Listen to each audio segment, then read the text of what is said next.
అంటే జిమ్కి వెళ్ళకుండా ఇంట్లోనే ఉండి వెయిట్ లాస్ అయ్యే ఛాన్స్ లేదా? వెయిట్ లాస్ అవ్వాలంటే జిమ్కే వెళ్ళాలా? ఏం చెప్తారు? లేదండి, చాలా మార్గాలు ఉన్నాయి, డైట్లు ఉన్నాయి, మంచి మంచి డైట్స్, న్యాచురల్ డైట్స్ ఉన్నాయి మన ఫుడ్ హ్యాబిట్స్లో. ఆ డైటింగ్ చేసుకుంటూ నార్మల్ వాకింగ్ కానీ జాగింగ్ కానీ అలాంటివి చేసుకుంటూ, లేదా any sports activities like tennis కానీ ఫుట్బాల్ కానీ క్రికెట్ కానీ అలాంటివి చేసుకుంటూ కూడా తగ్గొచ్చు. అండ్ యోగా ఆసనాలు ఉన్నాయి, మన భారతదేశంలో పుట్టింది యోగా.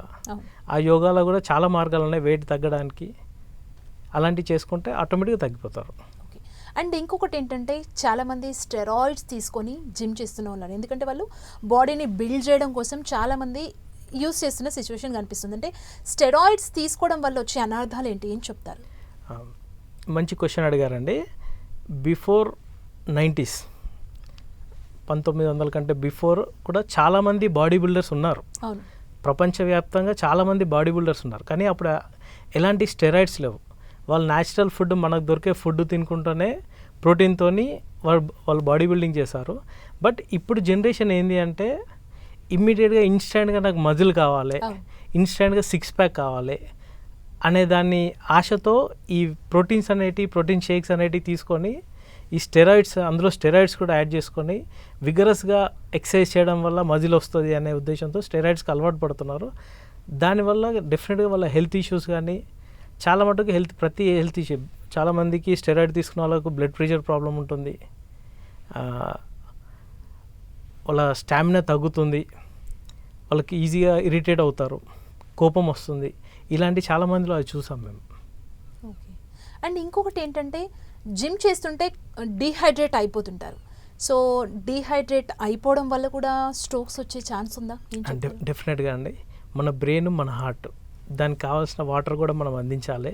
ఆ డీహైడ్రేషన్ మన బాడీని బట్టి, మన బిఎంఐ బట్టి మన బాడీకి ఎంత వాటర్ అవసరం, మినిమం యావరేజ్ తీసుకుంటే 6 to 7 లీటర్స్ పర్ డే ప్రతి హ్యూమన్ బీయింగ్కి, ఒక అడల్ట్కి అది అవసరం. మినిమం ఆ క్వాంటిటీ అయినా తీసుకోవాలి. కానీ ఇప్పుడున్న యూత్ ఏంటి అంటే బాడీ మజిల్ పెరగడానికి ఆ ప్రోటీన్ ఎక్కడ వెళ్ళిపోతుందో అనే భయంతో, సిక్స్ ప్యాక్ తగ్గిపోతుందని భయంతో వాళ్ళు డీహైడ్రేట్ అవుతున్నారు. సెలెక్టెడ్గా డైలీ ఇన్ని వాటర్ తీసుకోవాలని తీసుకుంటున్నారు. దానివల్ల వాళ్ళ కిడ్నీ ఫంక్షనింగ్ ఫెయిల్ అవుతుంది, యూరినరీ ట్రాక్ట్ ఇన్ఫెక్షన్స్ పెరుగుతున్నాయి, హార్ట్ డిసీజెస్ వస్తున్నాయి, బ్రెయిన్ స్ట్రోక్స్ కూడా వచ్చే ఛాన్సెస్ ఉన్నాయి. అండ్ ఇంకొకటి ఏంటంటే ఓవర్ వర్కౌట్ చేస్తారు, ఇంటికి వచ్చి బాడీ పెయిన్స్ వస్తున్నాయనే కంప్లైంట్స్ వస్తుంటాయి. అంటే ఇది బాడీ పెయిన్స్ మళ్ళీ తగ్గుతాయా, లేదంటే ఇది ఇంకా ఏదైనా అనారోగ్య సమస్యలకు దారితీసే అవకాశం ఉందా? ఈ ఓవర్ వర్కౌట్ చేసి వచ్చే బాడీ పెయిన్స్ ఏం చెప్తారు దీనికి? అదే అండి, నేను ఫస్ట్ చెప్పాను, ఎప్పుడైనా మనం ఏదైనా స్టార్ట్ చేసే ముందు స్లోగా స్టార్ట్ చేయాలి. Okay. Slow and steady wins the race అన్నది ఈ జిమ్కి వెళ్ళే వాళ్ళలో బాగా పనిచేస్తుంది.